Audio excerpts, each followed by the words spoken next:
All right, part 2 of It's a Jungle in There by Steven Schussler. And this chapter is about passion. Now, the question is, how passionate are you about the things that you do? Are you extremely passionate in your role of being an entrepreneur? Or are you just kind of, getting your toes wet a little bit and saying, oh, well, maybe I'll do it, maybe I won't, maybe I'll try it.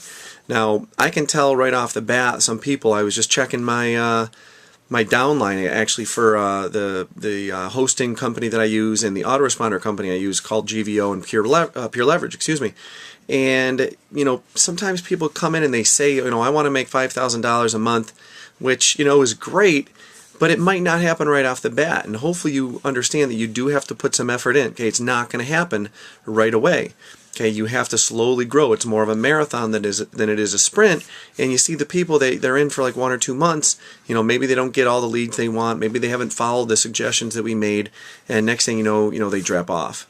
Okay, and when it's only, if you're doing GVO and it's only $10 a month, or if you're doing Pure Leverage and it's only $25 a month, that's not a major investment. Or if you were to buy a restaurant chain, you're talking hundreds of thousands, if not millions of dollars to do that. You wouldn't say, okay, after 3 months, okay, well, I'm not breaking even yet. I'm still at a loss.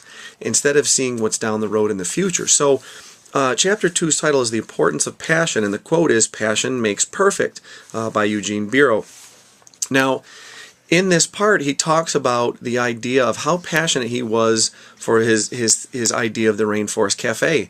And he physically turned his house into basically a mini model of the Rainforest Cafe. Hundreds of thousands of dollars to do this. And he had people that would come and, kind of think he's crazy. He had his power shut off by gas and electric. And, he had to fight for it because he was passionate. He had the desire to get this done. And finally, the investor that finally put up the money and helped him out, I guess he went there, 20 plus some odd times before he officially did it. They all thought he was crazy, but he finally did it. So, again, extreme passion plays off in the end. It's not necessarily something that's going to happen today, might not happen this week, might not happen this month or this year, but it's going to happen, okay? It's what I often tell my wife. It might not happen today, might not happen tomorrow, but I know it's going to happen because I feel passionate about it and I feel the desire to continue. Okay, I'm not going to give up. So the question here, the self-examining questions, again, by chapter we've been doing, this is part 2. If you were independently wealthy and never had to work a day in your life, would you still choose to spend your time attempting to become a successful entrepreneur? I sure as hell would. Okay, why spend my life being bored when I continue to grow and grow and grow? There's so many things you can do.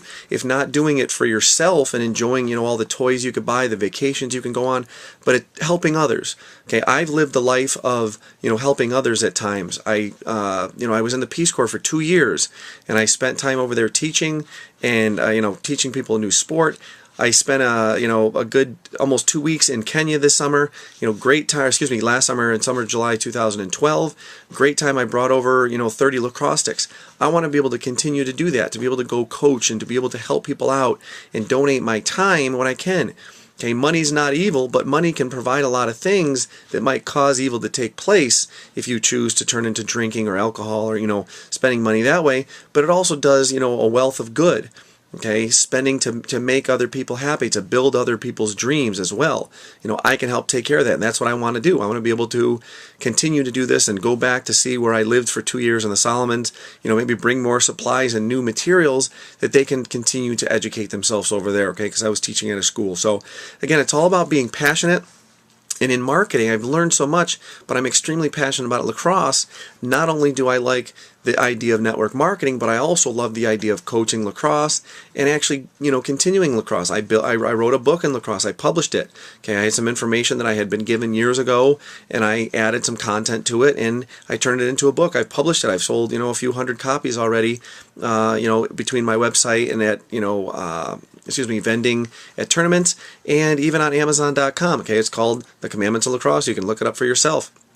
Okay, anyways, I'm trying to continue to do that. Okay, I'm passionate about this, but at the same time, I still do the marketing. Okay, I like doing both as I'm working my job and getting to that goal of being a full-time marketer. So again, you have to be passionate what you're going to do, and you have to continue to stick with it. Again, there may be small failures along the way, but that's how you build and that's how you grow. So again, this has been part 2, The Importance of Passion with Dave Gardner, and based on Steven Schussler's book, It's a Jungle in There. Thanks.